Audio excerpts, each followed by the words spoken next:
Fabián Palo Oliver, aquí nos saludamos. ¿Cómo te va, Fabián? Buenas noches. ¿Cómo estás, Héctor? Muy bien, buenas noches. Gracias por tomarte un tiempo, unos minutitos para charlar sobre este tema.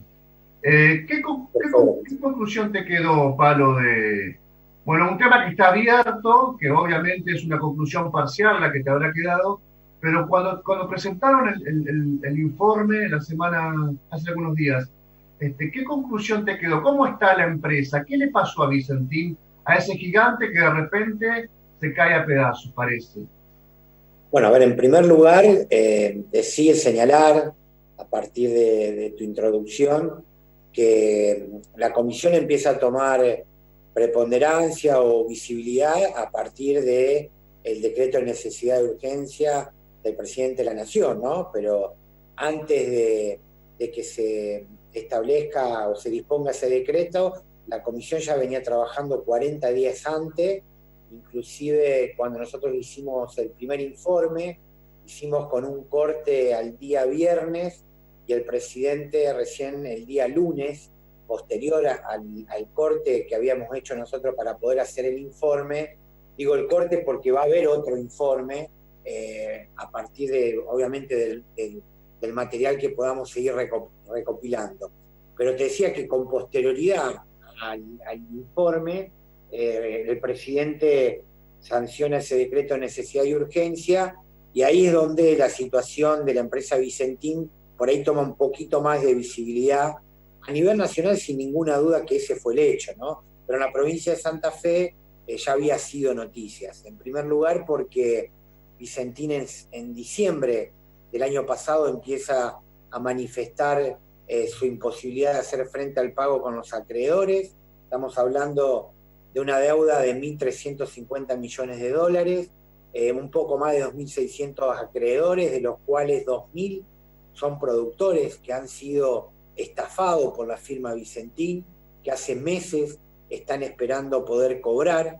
Hay un dato que habla por sí solo de la dimensión que tiene la empresa Vicentín, no solamente porque tiene 7.000 empleados, todo el grupo Vicentín, que tiene 16 empresas en el país, más 4 empresas en el exterior, sino porque hay en 170 localidades de la provincia, de las 365, en 170, por lo menos hay un productor que es acreedor de Vicentín y que está esperando cobrar.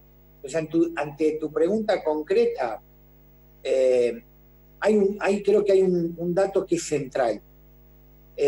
Nosotros tenemos dentro de la documentación los balances de Vicentín Said de los años 2016, 2017 y 2018. En el 2018 se empieza a aparecer por primera vez un endeudamiento muy importante de la empresa, y que ese endeudamiento por primera vez empezaba a aparecer que no podían cubrirlo, es decir, dentro de sus balances, donde siempre había una muy buena presencia de activos en relación a la deuda, empiezan a aparecer más deuda que activos. De hecho, hoy la empresa tiene un poco más de 101.000 millones de activos y la deuda es por 99.000 millones de pesos. Es decir, que estamos hablando que prácticamente tiene la misma deuda que lo que es el activo que tiene la propia empresa. Pero no están en el balance el año 2019. Los balances cierran en octubre, se tienen que presentar ante las autoridades fiscales de la Nación en febrero, y Vicentín no lo presenta, y un contador de la firma manifiesta que no lo hace por motivos, digamos, del concurso. En realidad, el concurso formalmente se abre en el mes de marzo, por lo tanto no es una excusa no haber presentado ese balance. Lo que nosotros, algunos miembros de la comisión, creemos, y esto obviamente que es una valoración personal y subjetiva, no todo el mundo puede ser que no la comparta, creemos que no han hecho la presentación del balance porque realmente es descubrir la verdadera situación de lo que se ha producido dentro de la empresa en el año 2019. Hubo en el año 2019 situaciones económicas que puede haber ocasionado inconvenientes, sin duda, pero hay una verdad que es relativa. ¿Por qué? Porque si bien Vicentín tenía una cartera de deuda en dólares importante, la comercialización de molienda, de harina y de aceite y de soja que hace Vicentín las cobra obviamente en divisa, las cobra en dólares. Por lo tanto, hasta que no veamos el balance del año 2019, no lo vamos a poder saber. Yo creo que, digamos, está totalmente pensado demorar la presentación del balance para que no se vea la verdadera situación de la empresa en el proceso de concurso. Y termino con esto, para que no sea un monólogo. Hay dos situaciones que Vicentín no puede explicar. Una es qué hizo con 86 millones de dólares que fueron otorgados en el mes de noviembre. Vicentín tiene una deuda con el Banco Nación, que es el primer acreedor, el creador más importante que tiene hoy por hoy la firma. Tiene una deuda por 290 millones de dólares, de los cuales 86 millones de dólares se otorgaron en el mes de noviembre. El 28 de noviembre ellos reciben el último monto para completar esos 86 millones de dólares. El 2 de noviembre Vicentín inscribe una empresa que la tenía funcionando desde el año 2004 en Panamá, la inscribe en la provincia de Santa Fe, donde funciona actualmente la empresa Friar en la ciudad de Reconquista. A esos 86 millones de dólares hay que sumarle lo que en primera instancia Vicentín negó, que era vender acciones en lo que es Recoba, que es una de las empresas más importantes que tiene el grupo y una de las empresas más importantes en el mundo.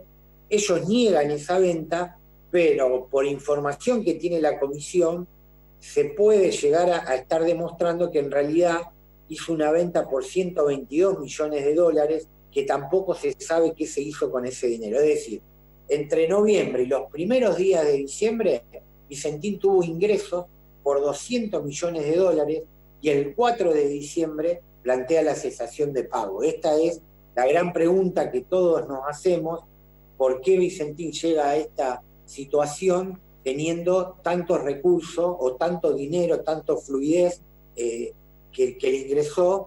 Y bueno, ahí es donde empiezan las especulaciones de qué es lo que realmente ha sucedido. Lo que nosotros tenemos en la comisión es que hubo triangulación con empresas que tiene Vicentín en Paraguay y en Uruguay, y todo indicaría, hay más elementos que todavía hay que reunir, que hubo fuga de divisas y que hubo acciones que pueden configurar delitos económicos y de defraudación al Estado, por lo menos en lo que es en relación con el Banco Nación de la República Argentina. Sí, justamente hace un mes, aquí en el mismo programa, contamos cómo Vicentín creó las sociedades Nacadie Comercial y Nacadie Overseas, que tienen los mismos directores, Overseas operando en Panamá, con los mismos directores de Nacadie Comercial, que está inscripta en una zona franca en Montevideo, Uruguay, y que tiene su domicilio social, como decías vos, en Reconquista, en el frigorífico Friar. Contábamos justamente esta maniobra, tal vez ha pasado un poco más de un mes aquí en Zona Crítica, y cómo se suponía esa plata, o la plata de la venta del 16, casi 17% de Renova, que vos contabas muy precisamente, fueron 122 millones de dólares, pudo haber terminado en un paraíso fiscal. Esto además aportando en su momento la documentación del reclamo que hicieron, el pool de acreedores extranjeros en la justicia de Nueva York, en donde está incluida que se remita, esto me dicen incluso abogados de algunos acreedores, se remita la información concreta sobre la venta de Renova concretamente, porque no aparece impactando en ninguna cuenta de la empresa. Por lo tanto, eso es terrible en términos de el pagadíos que podrían imaginarse los acreedores. Te quería preguntar, Pablo, ¿cómo viste la intervención de la provincia? ¿La viste como un arrebato? ¿La viste como algo bien pensado? Más allá de que no se conoce en profundidad, digamos, la discusión, si existió una discusión fina entre el Poder Ejecutivo y la Justicia. El hecho es que la provincia interviene con personas jurídicas buscando un lugar en el directorio. ¿Cómo viste esta gestión? Mira, para lo que a mucho es una ausencia de la provincia, de hecho hubo una ausencia por lo menos en el día que se hizo el anuncio en Buenos Aires, donde estuvo el presidente de la Nación y no estuvo el gobernador ni ninguno de sus ministros. Yo estoy convencido que el gobernador Perotti venía trabajando con el ministro, sobre todo con el ministro de la Producción, en forma silenciosa, pero venían trabajando en la posibilidad de acercar alguna alternativa que tenga que ver con ventas de activos por parte de Vicentín, algunos de los sectores que les podía llegar a interesar. Yo en eso estoy convencido. Creo que el gobierno provincial se sorprendió tanto como todos nosotros al momento que el presidente hizo el anuncio, pero lo más importante es que ha tomado la decisión de protagonizar, de ponerse en el centro de la escena, de reclamar que los santafesinos no podemos estar al margen de la solución, y esto, más allá que yo soy un legislador de la oposición, lo veo con muy buenos ojos, y creo que la oposición debemos acompañar este proceso. De hecho, el día jueves presentamos en la legislatura un proyecto de ley que en realidad fue autoría de los compañeros del bloque socialista y que los demás integrantes del frente adherimos, y esto me parece que es lo más importante. Santa Fe debe tener centralidad en la resolución de este conflicto.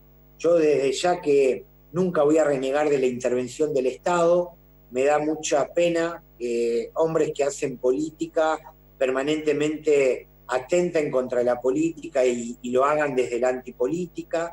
Se puede hablar muchísimo de las experiencias de empresas públicas o empresas estatales, cómo se administran, de qué forma hay que hacerla. Obviamente que uno siempre recuerda los malos ejemplos, pero también hay buenos ejemplos. Y creo que renegar de la posibilidad de que el Estado sea quien pueda encontrar una solución, desde mi punto de vista, es rescatable. Yo estoy convencido que el directorio de Vicentín ha tomado la decisión de pasar a quebranto la empresa. Uno puede decir, qué loco, ¿cómo puede decir eso un rubro que da tanta rentabilidad? Pero en realidad, el grupo Vicentín se habla que tiene, por lo menos en los balances, tiene aproximadamente entre 6.000 y 7.000 millones de dólares de activos. Si estamos hablando que toda la compañía tiene esa cantidad de activos y tiene una deuda de 1.350 millones, está claro que podrían haber tenido un rescate de las propias empresas que son parte de este holding de empresas. Yo tuve una reunión a la tarde, en los próximos días vamos a tener más detallado de cómo es la configuración del holding de Vicentín, de lo que es Vicentín Family y lo que es Vicentín Said, y las participaciones. Por ejemplo, se dice que Vicentín hizo un gran aporte para poder comprar Friar. En realidad la participación de Vicentín en Friar es solo del 3%.